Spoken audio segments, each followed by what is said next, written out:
নমস্কার, your internet school চ্যানেলে তোমাদের সকলকে স্বাগত। তো আজকে আমরা তোমাদের ক্লাস 8 এর ম্যাথের রায় ও মার্টিন কোশ্চেন ব্যাংক অনুসারে দ্বিতীয় পর্যায়ক্রমিক মূল্যায়নের মডেল সেট 20 প্রশ্নগুলোর সমাধান করব। তো দেরি না করে চলো ভিডিওটা শুরু করা যাক। প্রথমে একে বলেছে নিচের প্রশ্নগুলির উত্তর দাও। একেরটা বলেছে পাশের চিত্রে ত্রিভুজটি দেখে নিচের কোনটি সঠিক লিখতে হবে।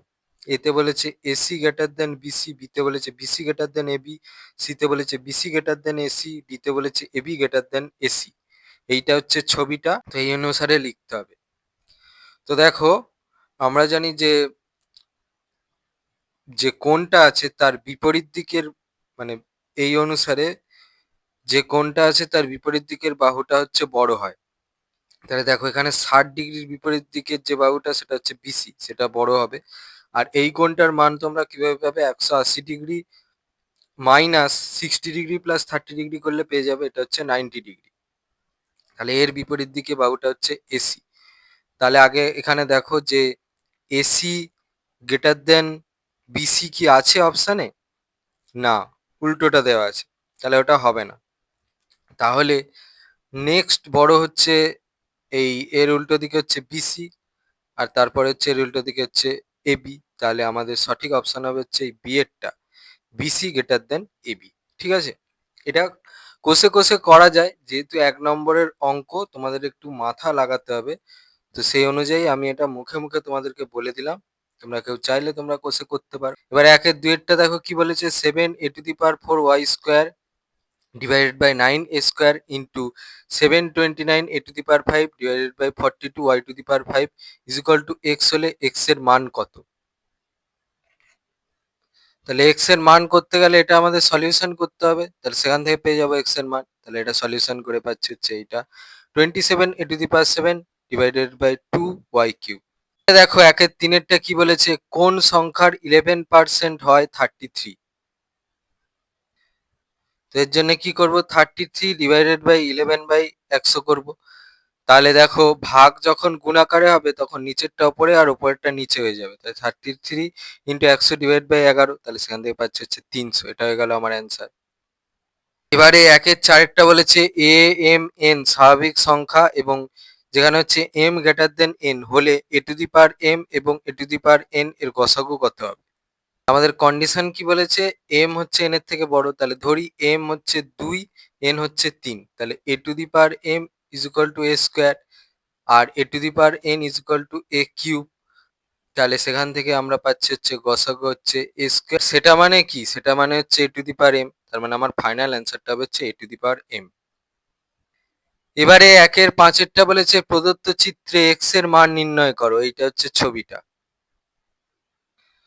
তাহলে দেখো কোন পিকিউটি ইজ ইকুয়াল টু 50 ডিগ্রি, তাহলে কোন পিকিউটি ইজ ইকুয়াল টু কিউটিএস, এটা হচ্ছে একান্তর কোণ হিসাবে সমান। তাহলে কোন কিউটিএস 50 ডিগ্রি, তাহলে অতএব কোন আরটিএস হবে হচ্ছে 50 ডিগ্রি, কোন আরএসটি হবে হচ্ছে 65 ডিগ্রি। তাহলে আমাদের কোন টিআরএস এর মান বের করতে হবে। তাহলে আমরা কি জানি যে ত্রিভুজের ছবিতে দেখবে যে ত্রিভুজের তিনটে কোণের সমষ্টি হচ্ছে 180 ডিগ্রি। ঠিক আছে, তো সেই অনুযায়ী লিখছি কোন আরটিএস প্লাস কোন আরএসটি প্লাস কোন TRS is equal two 180 degree. এবার এগুলো মানগুলো বসিয়েছি, তাহলে এখান থেকে হচ্ছে 115 ডিগ্রি প্লাস কোন TRS is equal two 180 degree, বা সেখান থেকে লিখতে পারি কোন TRS is equal two 180 degree minus 115 degree, বা সেখান থেকে পাচ্ছি হচ্ছে কোন টিআরএস ইজ ইকুয়াল টু হচ্ছে 65 ডিগ্রি। এটা হয়ে গেল আমার অ্যান্সার। এবারে একের ছয়েরটা বলেছে কোনো ঘড়িতে 10টার ঘন্টা বাজতে 10 সেকেন্ড সময় নেয়, ওই ঘড়িতে 12টার ঘন্টা বাজতে কত সেকেন্ড সময় নেবে? তাহলে খেয়াল করে দেখবে যে ঘড়িতে যখন 10টা বাজে তখন ঘড়িতে হচ্ছে 10 বার শব্দ হয়। তাহলে প্রথম আর দশম শব্দের মধ্যে সময় হচ্ছে 10 সেকেন্ড, মানে 10টা যে শব্দ হয় ঘড়ি বাজার তার মধ্যে হচ্ছে 9টা বিরতি রয়েছে। তাহলে ধরি টি সেকেন্ড হচ্ছে সেই বিরতির মাঝের যে গ্যাপের যে সময় সেইটা। তাহলে সেখান থেকে আমি লিখতে পারি 90 ইজ ইকুয়াল টু 10, তাহলে সেখান থেকে পেয়ে যাচ্ছে হচ্ছে টি ইজ ইকুয়াল টু 10/9। এবার দেখো 12টা বাজলে তাহলে কি হবে, 12টা শব্দের মধ্যে 11টা গ্যাপ থাকবে বা বিরতি থাকবে, তাহলে সেখান থেকে আমি পাবো হচ্ছে 11t ইজ ইকুয়াল টু 12। এবারে হচ্ছে এর জায়গায় হচ্ছে এই যে মানটা এটা বসিয়ে জাস্ট ক্যালকুলেশন করে দিতে হবে। তাহলে সেখান থেকে পাচ্ছি হচ্ছে আমরা ঘড়িতে 12টা বাজতে সময় লাগে হচ্ছে 110 ডিভাইড বাই 9 সেকেন্ড। তাহলে সেখান থেকে লিখতে পারি হচ্ছে সেকেন্ড। তাহলে এবারে এটা ক্যালকুলেশন করব, তাহলে সেখান থেকে পাচ্ছি হচ্ছে 12 পূর্ণ 2 এর 9 সেকেন্ড। এটা হয়ে গেল আমার অ্যান্সার। দেখো দুয়েরটা কি বলেছে, যে কোনো 4টি প্রশ্নের উত্তর দাও। একেরটা বলেছে একটি যন্ত্রচালিত তাঁতের ক্ষমতা একটি হস্তচালিত তাঁতের ক্ষমতার 2.67 গুণ। 16টি হস্তচালিত তাঁত 1440 মিটার দৈর্ঘ্যের কাপড় 20 দিনে তৈরি করে। 3060 মিটার দৈর্ঘ্যের কাপড় 17 দিনে তৈরি করতে কতগুলি যন্ত্রচালিত তাঁত লাগবে? ব্যাপকতর ত্রৈরাসিক পদ্ধতিতে সমাধান করবে। গণিতের ভাষায় সমস্যাটি হলো কাপড়ের দৈর্ঘ্য মিটারে, সময়, দিন, হস্তচালিত তাঁতের সংখ্যা। তাহলে কাপড়ের দৈর্ঘ্য হচ্ছে 1440, সময় হচ্ছে 20, হস্তচালিত তাঁতের সংখ্যা হচ্ছে 16, কাপড়ের দৈর্ঘ্য হচ্ছে 3060, সময় হচ্ছে 17, হস্তচালিত তাঁতের সংখ্যা হচ্ছে ওয়াট। তাহলে কাপড়ের পরিমাণ স্থির রেখে সময় বাড়ালে হস্তচালিত তাঁত কম লাগবে, সুতরাং সময় আর হস্তচালিত তাঁতের মধ্যে হচ্ছে ব্যস্ত সমানুপাতিক সম্পর্ক। আবার সময় স্থির রেখে কাপড়ের পরিমাণ বাড়ালে হস্তচালিত তাঁত বেশি লাগবে, তাহলে সুতরাং শাড়ির সংখ্যা ও হস্তচালিত তাঁতের মধ্যে সরল সমানুপাতিক সম্পর্ক। মোট হস্তচালিত তাঁত প্রয়োজন কত হবে? 16 ইন্টু 3060 ডিভাইড বাই 1440 ইন্টু 20/17, তার মানে হচ্ছে 40টি। আবার প্রশ্ন অনুযায়ী আমরা কি জানি যে একটা যন্ত্রচালিত তাঁতের কাজ ইজ ইকুয়াল টু হচ্ছে 20/7টি হস্তচালিত তাঁতের কাজ। এটা কিভাবে এলো? যেহেতু হচ্ছে 2.67 ইজ ইকুয়াল টু হচ্ছে 20/7। তাহলে একটা হস্তচালিত তাঁতের কাজ ইজ ইকুয়াল টু কি 7/20টি যন্ত্রচালিত তাঁতের কাজ। তাহলে 40টা হস্তচালিত তাঁতের কাজ কি হবে? 7/20 ইন্টু 40টি যন্ত্রচালিত তাঁতের কাজ, তার মানে সেখান থেকে ক্যালকুলেশন করে পাচ্ছি হচ্ছে 14টি যন্ত্রচালিত তাঁতের কাজ। তাহলে অতএব নির্ণেয় যন্ত্রচালিত তাঁতের সংখ্যা হবে হচ্ছে 14টি। এটা হয়ে গেল আমার অ্যান্সার। এবারে দেখো দুয়েরটা কি বলেছে, বার্ষিক ক্রীড়া প্রতিযোগিতায় 15% শিক্ষার্থী 10 মিটার দৌড়ে, 20% শিক্ষার্থী 200 মিটার দৌড়ে এবং 14% শিক্ষার্থী লং জাম্প প্রতিযোগিতায় নাম দেয়। 7% শিক্ষার্থী তিনটিতেই নাম দেয়। বিদ্যালয়ের শিক্ষার্থীর সংখ্যা 580 জন হলে কতজন শিক্ষার্থী ওই প্রতিযোগিতায় কোনোটিতেই নাম দেয়নি? যেখানে বলে দিয়েছে কোনো প্রতিযোগী একসঙ্গে দুটিতে নাম দেয়নি। 580 জন শিক্ষার্থীর মধ্যে 7% শিক্ষার্থী তিনটি বিষয়ে নাম দেয়। অতএব তিনটি বিষয়ে নাম দেওয়া শিক্ষার্থীর সংখ্যা কি হবে? 580 ইন্টু 7/100 জন, তার মানে হচ্ছে 203/5 জন। তাহলে 25% শিক্ষার্থী 10 মিটার দৌড়ে নাম দেয়। তাহলে কতজন শিক্ষার্থী হচ্ছে 25% শিক্ষার্থী হচ্ছে 100 মিটার দৌড়ে নাম দেয়। তাহলে কতজন শিক্ষার্থী হচ্ছে 100 মিটার দৌড়ে নাম দেয়? 580 ইন্টু 25/100 করবো, সেখান থেকে পেয়ে যাচ্ছে হচ্ছে 145 জন। তাহলে 145 জন শিক্ষার্থী হচ্ছে 100 মিটার দৌড়ে নাম দেয়। তাহলে শুধু 100 মিটার দৌড়ে কতজন নাম দেয়? তিনটে বিষয়ে নাম দেওয়া শিক্ষার্থীর সংখ্যা থেকে আমরা যদি এই কতজন শিক্ষার্থী হচ্ছে 100 মিটার দৌড়ে নাম দেয় সেটা যদি বাদ দিয়ে দিই, সেখান থেকে পেয়ে যাবো। সেটা হচ্ছে 522/5 জন। আবার বলেছে 20% শিক্ষার্থী হচ্ছে 200 মিটার দৌড়ে নাম দেয়। তাহলে কতজন নাম দেয়? 580 ইন্টু 20/100, তার মানে হচ্ছে 116 জন শিক্ষার্থী। তাহলে অতএব 116 জন শিক্ষার্থী হচ্ছে 200 মিটার দৌড়ে নাম দেয়। তাহলে শুধু 200 মিটার দৌড়ে কতজন নাম দিয়েছে? ওই এখানে যেটা বেরিয়েছে আর হচ্ছে তিনটে বিষয়ে যতজন নাম দিয়েছে সেটা মাইনাস করে দেবো। তাহলে সেখান থেকে পাচ্ছি হচ্ছে 377/5 জন। 15% শিক্ষার্থী হচ্ছে লং জাম্পে নাম দেয়। তাহলে লং জাম্পে নাম দেয় কত? 580 ইন্টু 14/100, তাহলে সেখান থেকে পাচ্ছি হচ্ছে 406 ডিভাইড বাই 5 জন। তাহলে শুধু লং জাম্পে কত নাম দেয়? টোটাল যতজন হচ্ছে লং জাম্পে নাম দেয় মাইনাস হচ্ছে তিনটে বিষয়ে যতজন নাম দেয় সেটা করলেই পেয়ে যাবো। তাহলে সেখান থেকে পাচ্ছি হচ্ছে 203/5 জন। তাহলে কোনো প্রতিযোগিতাতেই নাম দেয়নি এরকম স্টুডেন্ট বা শিক্ষার্থীর সংখ্যা কত হবে? 580 থেকে সব বিষয়ে নাম দেওয়া, তারপরে শুধু লং জাম্পে নাম দেওয়া, তারপরে শুধু 200 মিটার দৌড়ে নাম দেওয়া আর শুধু 100 মিটার দৌড়ে নাম দেওয়া, এই টোটালটার যোগফল করলে পেয়ে যাব। তাহলে সেখান থেকে পাচ্ছি হচ্ছে 580 minus 522 plus 377 plus 203 plus 203 whole divide by 5, বা সেখান থেকে পাচ্ছি হচ্ছে 580 minus 522 plus 377 plus 406 whole divide by 5, বা সেখান থেকে লিখতে পারি হচ্ছে 580 মাইনাস 1305 ডিভাইড বাই 5। এখান থেকে পাচ্ছি হচ্ছে ক্যালকুলেশন করে 261। সেখান থেকে লিখতে পারি হচ্ছে 580 মাইনাস 261, তার মানে হচ্ছে 319 জন। তাহলে আমার ফাইনাল অ্যান্সারটা কি হবে? 319 জন শিক্ষার্থী হচ্ছে ওই প্রতিযোগিতার কোনোটাতেই নাম দেয়নি। এবারে দেখো ২ এর ৩ কি বলেছে, একজন কন্ট্রাক্টর জাহাজ থেকে ১০ দিনে সম্পূর্ণ পণ্য নামানোর জন্য ২৮০ জন লোককে নিয়োগ করলেন, কিন্তু ৩ দিন পরে দেখা গেল কাজটির ১/৪ অংশ সম্পূর্ণ হয়েছে। আর কতজন অতিরিক্ত লোক নিয়োগ করলে কাজটি সময় মতো শেষ হবে?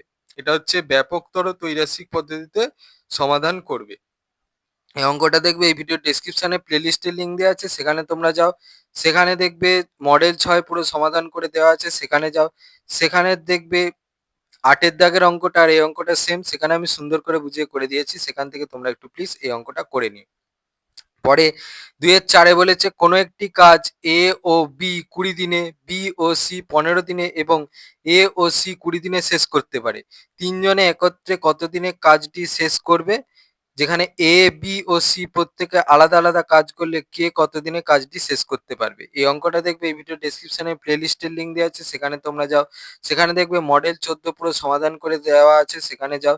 সেখানে দেখবে ২ এর দাগের ৩ এর অঙ্কটা আর এই অঙ্কটা সেম, সেখানে আমি সুন্দর করে বুঝিয়ে করে দিয়েছি, সেখান থেকে তোমরা একটু প্লিজ এই অঙ্কটা করে নিও। এবারে ২ এর ৫ বলেছে ২ প্রকার স্টেনলেস স্টিলে ক্রোমিয়াম ও স্টিলের পরিমাণের অনুপাত যথাক্রমে 15:11 এবং 5:21। এই ২ প্রকার স্টেনলেস স্টিল কি অনুপাতে মেশালে নতুন স্টেনলেস স্টিলে ক্রোমিয়াম ও স্টিলের অনুপাত 1:1 হবে? এই এক্স একক প্রথম প্রকার স্টেনলেস স্টিলের সাথে ওয়াই একক দ্বিতীয় প্রকার স্টেনলেস স্টিল মেশানো হলো, তাহলে প্রথম প্রকার এক্স একক স্টেনলেস স্টিলে ক্রোমিয়াম কত আছে? এই যে প্রথম প্রকার যে স্টেনলেস স্টিল আছে তার অনুপাতে যত ক্রোমিয়াম আছে ডিভাইডেড বাই হচ্ছে অনুপাতটার টোটাল যোগফল ইন্টু এক্স করলে পেয়ে যাবো, তাহলে সেখান থেকে পাচ্ছি হচ্ছে 15x ডিভাইড বাই 26 একক। আবার প্রথম প্রকার এক্স একক স্টেনলেস স্টিলে স্টিল কত আছে একইভাবে পেয়ে যাব, মানে অনুপাতে কত হচ্ছে স্টিলের পরিমাণ ডিভাইডেড বাই হচ্ছে অনুপাতটা টোটাল যোগফল ইন্টু এক্স, তাহলে সেখান থেকে পাচ্ছি হচ্ছে 11x ডিভাইড বাই 26 একক। তাহলে দ্বিতীয় প্রকার ওয়াই একক স্টেনলেস স্টিলে ক্রোমিয়াম কত আছে? দ্বিতীয় প্রকারের স্টেনলেস স্টিল আর ক্রোমিয়ামের যত অনুপাত আছে সেই অনুপাতে যত ক্রোমিয়ামের পরিমাণ আছে ডিভাইডেড বাই হচ্ছে অনুপাতের টোটাল যোগফল ইন্টু ওয়াই একক, তাহলে সেখান থেকে পাচ্ছে হচ্ছে 5y ডিভাইড বাই 26 একক। তাহলে দ্বিতীয় প্রকার ওয়াই একক স্টেনলেস স্টিলে স্টিল কত আছে? আমার অনুপাতে যত স্টিলের পরিমাণ আছে ডিভাইড বাই হচ্ছে অনুপাতের টোটাল যোগফল ইন্টু ওয়াই একক, তাহলে সেখান থেকে পাচ্ছি হচ্ছে 21y ডিভাইড বাই 26 একক। তাহলে নতুন স্টেনলেস স্টিলে ক্রোমিয়ামের পরিমাণ কত হবে? প্রথম প্রকারে যত প্রথম প্রকারে যত ক্রোমিয়াম আছে তার সাথে হচ্ছে দ্বিতীয় প্রকারে যত ক্রোমিয়াম আছে তাদের টোটালের যোগফল। নতুন স্টেনলেস স্টিলে স্টিলের পরিমাণ কত হবে? প্রথম প্রকারে যত স্টিলের পরিমাণ আছে প্লাস হচ্ছে দ্বিতীয় প্রকারে যত স্টেনলেস স্টিলের পরিমাণ আছে তাদের যোগফল। তাহলে শর্তানুসারে কি লিখতে পারি? নতুন স্টেনলেস স্টিলে যত ক্রোমিয়ামের পরিমাণের যোগফল ডিভাইড বাই হচ্ছে নতুন স্টেনলেস স্টিলের স্টিলের পরিমাণের যোগফল, সেটা ইজ ইকুয়াল টু 1/1। তাহলে এখান থেকে পাচ্ছি হচ্ছে 15x divide by 26 plus 5y divide by 26 is equal to হচ্ছে 11x divide by 26 plus 21y divide by 26 হচ্ছে x গুলোকে একদিকে আনবো, তাহলে 15x divide by 26 minus 11x divide by 26 is equal to হচ্ছে আর y গুলোকে একদিকে রাখবো 21y divide by 26 minus 5y divide by 26। এবার হচ্ছে এটা লসাগু করলাম, তার 26 লসাগু, তাহলে ওপরে সব 1 দিয়ে গুণ হবে, তার মানে হচ্ছে 15x minus 11x whole divide by 26 is equal to হচ্ছে এখানেও 26 লসাগু হবে, উপরে সব 1 দিয়ে গুণ, তাহলে হচ্ছে 21y minus 5y whole divide by 26। আর সেখান থেকে লিখতে পারি হচ্ছে 4x divide by 26 is equal to হচ্ছে 16y ডিভাইড বাই 26, বা সেখান থেকে লিখতে পারি হচ্ছে xyটাকে একদিকে আনলাম 4x divide by 16y is equal to হচ্ছে 26 ডিভাইড বাই 26, এটা হচ্ছে 1 হয়ে গেল। এবারে হচ্ছে x by y is equal to কি লিখতে পারি? 16 ডিভাইড বাই হচ্ছে 4, কাটাকাটি করলাম, তাহলে পেলাম হচ্ছে 4 আর 1 মানে 4 4 16, তাহলে উপরে 4 আর নিচে 1, তাহলে x by y is equal to হচ্ছে 4/1, তাহলে x ইস টু y হবে হচ্ছে 4:1। তাহলে অতএব এই দুই প্রকার স্টেনলেস 4:1 অনুপাতে মেশালে নতুন স্টেনলেস স্টিলে ক্রোমিয়াম ও স্টিলের অনুপাত হবে হচ্ছে 7:32। এটা হয়ে গেল আমার অ্যান্সার। 3 বলেছে গসাগু নির্ণয় করো x cube minus 3x square minus 10x comma x cube plus 6x square plus 8x comma x to the power 4 minus 5x cube minus 14x square. এই অঙ্কটা দেখবে এই ভিডিও ডেসক্রিপশনে প্লেলিস্টের লিঙ্ক দেওয়া আছে, সেখানে তোমরা যাও। সেখানে দেখবে মডেল 1 পুরো সমাধান করে দেওয়া আছে, সেখানে যাও। সেখানে দেখবে 4-এর অথবার অঙ্কটা আর এই অঙ্কটা সেম, সেখানে আমি সুন্দর করে বুঝিয়ে করে দিয়েছি। তোমাদেরকে রিকোয়েস্ট করবো সেখান থেকে তোমরা একটু প্লিজ এই অঙ্কটা করে নিও। পরে 3-এর অথবা একই বলেছে, গসাগু নির্ণয় করো। a b to the power 4 minus 8ab comma a square b to the power 4 plus 8 a square b comma a b to the power 4 minus 4ab। এই অঙ্কটা দেখবে এই ভিডিও ডেসক্রিপশনে প্লেলিস্টের লিঙ্ক দেওয়া আছে, সেখানে তোমরা যাও। সেখানে দেখবে মডেল 5 এর আছে এই 3-এর দাগের 2-এর অঙ্কটা, এই অঙ্কটা সেখানে হয়তো লসাগু নির্ণয় করতে বলেছে, তো তোমাদের এখানে গসাগু নির্ণয় করতে বলেছে। তার মানে হচ্ছে তিনটেতেই যেটা কমন থাকবে সেইটা নিয়ে তোমাদের অ্যান্সারটা করে দিতে হবে, ঠিক আছে? অঙ্কটা পুরো সেম হবে, খালি গসাগু নির্ণয় হবে কি, যেটা হচ্ছে তিনটেতেই থাকবে সেইটা নিয়ে গসাগু হয়ে যাবে। তো সেখান থেকে তোমরা একটু প্লিজ এই অঙ্কটা বুঝে করে নিও। পরে 4-এরটা বলেছে লসাগু নির্ণয় করো a square plus B square minus C square plus 2ab comma C square plus A square minus B square plus 2ca comma B square plus C square minus A square plus 2bc। এই অঙ্কটা দেখবে এই video ডেসক্রিপশনে প্লেলিস্টের link দেওয়া আছে, সেখানে তোমরা যাও। সেখানে দেখবে মডেল 3 পুরো সমাধান করে দেওয়া আছে, সেখানে যাও। সেখানে দেখবে 4-এর অথবা আর এই অঙ্কটা সেম, সেখানে আমি সুন্দর করে বুঝিয়ে করে দিয়েছি, সেখান থেকে তোমরা একটু প্লিজ এই অঙ্কটা করে নিও। পরে 5-এ বলেছে উৎপাদকে বিশ্লেষণ করো 2 whole into A square plus 1 divide by A square minus A minus 1 by A minus 7। এই অঙ্কটা দেখবে ভিডিও ডেসক্রিপশনে প্লেলিস্টের লিঙ্ক দেওয়া আছে, সেখানে যাও। সেখানে দেখবে মডেল 2 এর সমাধানের ভিডিওটা আছে, সেখানে যাও। সেখানে দেখবে 3-এর দাগের 1-এর অঙ্কটা আর এই অঙ্কটা সেম, সেখানে আমি সুন্দর করে বুঝিয়ে করে দিয়েছি, সেখান থেকে তোমরা একটু প্লিজ বুঝে নিয়ে এই অঙ্কটা করে নিও। পরে 5-এর অথবাই বলেছে উৎপাদকে বিশ্লেষণ করো x square plus 3x minus into P plus 5 into P plus 2।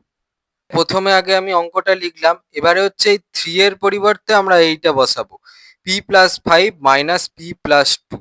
ঠিক আছে, এটা বসিয়ে নিলাম whole into X minus P plus 5 into P plus 2, বা সেখান দিয়ে লিখতে পারি হচ্ছে এক্স স্কোয়ার, এক্স এর সাথে একবার এটা গুণ হবে আর এক্স এর সাথে একবার এটা গুণ হবে, তাহলে x square plus P plus 5 into X minus P plus 2 into X minus P plus 5 into P plus 2। এবারে এই দুটো থেকে কমন নেবো, তো এই দুটো থেকে দেখো এক্স কমন নেবে, তারপর বাকি যেটা পড়ে আছে সেটা লিখছি এক্স প্লাস পি প্লাস 5। আর এই দুটো থেকে কমন নেবো, তো এই দুটো থেকে দেখো মাইনাস পি প্লাস 2 কমন যাবে, তারপর যেটা পড়ে আছে সেটা লিখছি এক্স প্লাস পি প্লাস 5। তাহলে আমার ফাইনাল অ্যান্সারটা কি হচ্ছে x plus P plus 5 into X minus into P plus 2, বা সেখান থেকে লিখতে পারি হচ্ছে x plus P plus 5 into X minus P minus 2। এটা হয়ে গেল আমার অ্যান্সার। 6-এরটা কি বলেছে, সরলতম আকারে প্রকাশ করো। অঙ্কটা বলেছে a divide by a minus X plus b divide by b minus X plus c divide by c minus X whole divide by 3 divide by x minus 1 divide by x minus a plus minus 1 divide by x minus b minus 1 divide by x minus c। এই অঙ্কটা দেখবে এই video ডিসক্রিপশনে প্লেলিস্টের link দেওয়া আছে, সেখানে তোমরা যাও। সেখানে দেখবে মডেল 2 পুরো সমাধান করে দেওয়া আছে, সেখানে যাও। সেখানে দেখবে 5-এর দাগের 1-এর অঙ্কটা আর এই অঙ্কটা সেম, সেখানে আমি সুন্দর করে বুঝিয়ে করে দিয়েছি, তোমাদেরকে রিকোয়েস্ট করবো সেখান থেকে তোমরা একটু প্লিজ এই অঙ্কটা করে নিও। পরে 6-এর অথবায় বলেছে একই সরলতম আকারে প্রকাশ করো। দেখে নাও a square divide by x minus a plus B square divide by x minus b plus C square divide by x minus c plus a plus b plus c whole divide by a divide by x minus a plus b divide by x minus b plus c divide by x minus c. এই অঙ্কটা দেখবে এই video ডিসক্রিপশনে প্লেলিস্টের link দেওয়া আছে, সেখানে তোমরা যাও। সেখানে দেখবে মডেল 9 পুরো সমাধান করে দেওয়া আছে, সেখানে যাও। সেখানে দেখবে 6-এর দাগের অঙ্কটা আর এই অঙ্কটা সেম, সেখানে আমি সুন্দর করে বুঝিয়ে করে দিয়েছি, সেখান থেকে তোমরা একটু প্লিজ এই অঙ্কটা করে নিও। পরে 7-এর 1-এরটা বলেছে প্রমাণ করো যে একটি ত্রিভুজের দুটি কোণের পরিমাপ সমান হলে তাদের বিপরীত বাহুগুলির দৈর্ঘ্য সমান হবে। তো দেখো এই অঙ্কটা তোমরা পাবে তোমাদের বইয়ের 93 পাতায় উপপাদ্য নম্বর 6, দেখে নাও। 7-এর 1-এর অথবায় বলেছে প্রমাণ করো যে দুটি সরলরেখা পরস্পরকে ছেদ করলে যে দুজোড়া বিপরীত কোণ উৎপন্ন হয় তাদের প্রতিজোড়া কোণের পরিমাপ সমান। এটা তোমরা পাবে তোমাদের বইয়ের 75 নম্বর পাতায় উপপাদ্য নম্বর 1, দেখে নাও। 2-এরটা কি বলেছে দেখো, প্রমাণ করো যে একটি ত্রিভুজের দুটি কোণের পরিমাপ পরস্পর অসমান হলে বৃহত্তর কোণটির বিপরীত বাহুর দৈর্ঘ্য ক্ষুদ্রতর কোণটির বিপরীত বাহুর দৈর্ঘ্য অপেক্ষা বৃহত্তর হবে। তোমরা পাবে তোমাদের বইয়ের 155 পাতায় উপপাদ্য নম্বর 10, দেখে নাও। পরে 2 এর অথবায় বলেছে প্রমাণ করো যে ত্রিভুজের কোনো একটি বাহুকে বর্ধিত করলে যে বহিস্থ কোণ উৎপন্ন হয় সেটির পরিমাপ অন্তস্থ বিপরীত কোণ দুটির পরিমাপের যোগফলের সমান। পাবে তোমাদের বইয়ের 145 নম্বর পাতায় উপপাদ্য নম্বর 7, দেখে নাও। পরে 8 এর 1 দেখো কি বলেছে, ত্রিভুজ এবিসি এর কোণ এবিসি এর অন্তঃসমদ্বিখণ্ডক এবং কোণ এসিবি এর বহিঃসমদ্বিখণ্ডক পরস্পর ডি বিন্দুতে মিলিত হয়। প্রমাণ করো যে কোণ BDC is equal to half কোণ বিএসি। তো এইটা হচ্ছে অঙ্কটার উত্তর, প্রয়োগ নম্বর 3। এটা আমি তোমাদের আগে অনেকবার বুঝিয়ে দিয়েছি, ঠিক আছে, এটা তোমরা দেখে নাও। পরে 8 এর 1 অথবায় বলেছে ত্রিভুজ এবিসি এর কোণ এবিসি এবং কোণ এসিবি এর অন্তঃসমদ্বিখণ্ডকদ্বয় পরস্পর আই বিন্দুতে মিলিত হয়। যদি এবি গ্রেটার দেন এসি হয় তবে প্রমাণ করো যে আইবি গ্রেটার দেন আইসি। দেখো এটা হচ্ছে ছবিটা, প্রদত্ত এবিসি ত্রিভুজের কোণ এবিসি আর কোণ এসিবি এর সমদ্বিখণ্ডক দ্বয়, এই যে দুটো সমদ্বিখণ্ডক এরা হচ্ছে আই বিন্দুতে মিলিত হচ্ছে, আর যেখানে বলে দিয়েছে এবি বাহুটা হচ্ছে এসি বাহুর থেকে বড়। আমাদের প্রমাণ করতে হবে যে এই আইবিটা আইসির থেকে বড়। এবার প্রমাণ শুরু হচ্ছে। এই এ বি সি ত্রিভুজের আমরা কি জানি, এবি হচ্ছে এসির থেকে বড়, তাহলে সুতরাং সেই হিসাবে কোণ এসিবি কোণটার মান হবে হচ্ছে কোণ এবিসি এর থেকে বড়, 1 নম্বর দিলাম। আর এই যে বিআই আছে এটা হচ্ছে কোণ এবিসি এর সমদ্বিখণ্ডক, তাহলে কোণ এবিসি ইজ ইকুয়াল টু হচ্ছে 2 কোণ আইবিসি। আবার যে সিআই আছে এটা হচ্ছে কোণ এসিবি এর সমদ্বিখণ্ডক, তাহলে সেই হিসাবে কোণ এসিবি ইজ ইকুয়াল টু 2 কোণ আইসিবি। এবারে এই 1 নম্বর থেকে পাই হচ্ছে 2 কোণ আইসিবি, যেটা বড় কার থেকে হচ্ছে 2 কোণ আইবিসির থেকে, আর সেখান থেকে লিখতে পারি হচ্ছে 2 2 কেটে গেল, কোণ আইসিবি বড় কার থেকে, কোণ আইবিসির থেকে, তাহলে সেখান থেকে আমি প্রমাণ করতে পারি যে আইবি বড় হচ্ছে আইসির থেকে। এটা হয়ে গেল আমার প্রুফ। এবারে 8 এর 2 বলেছে দুটি সরলরেখাংশ পিকিউ এবং আরএস পরস্পরকে এক্স বিন্দুতে এমন ভাবে ছেদ করে যাতে X P is equal to X R এবং কোণ P S X is equal to কোণ আর কিউ এক্স হয়। প্রমাণ করো যে ত্রিভুজ পি এক্স এক্স সর্বসম ত্রিভুজ আর কিউ এস। এটা হচ্ছে ছবিটা, প্রদত্ত হচ্ছে পি কিউ আর আর এস এই সরলরেখা দুটো পরস্পরকে কি এক্স বিন্দুতে ছেদ করে, যেখানে হচ্ছে x P is equal to হচ্ছে এক্স আর হচ্ছে কোণ P S X is equal to কোণ আর ও এক্স। এবার প্রমাণ করতে হবে যে ত্রিভুজ P X X is equal to ত্রিভুজ আর কিউ এক্স। এবার প্রমাণ স্টার্ট হচ্ছে, ত্রিভুজ পি এক্স এক্স আর ত্রিভুজ আর কিউ এক্স এর মধ্যে হচ্ছে কোণ P S X is equal to হচ্ছে কোণ আর ও এক্স, এটা আমাদের প্রশ্নেই বলে দেওয়া ছিল প্রদত্ত। তাহলে কোণ পি এক্স এক্স আর কোণ আর কিউ এস এরা সমান, কেন না এরা হচ্ছে বিপরীত কোণ হিসাবে সমান।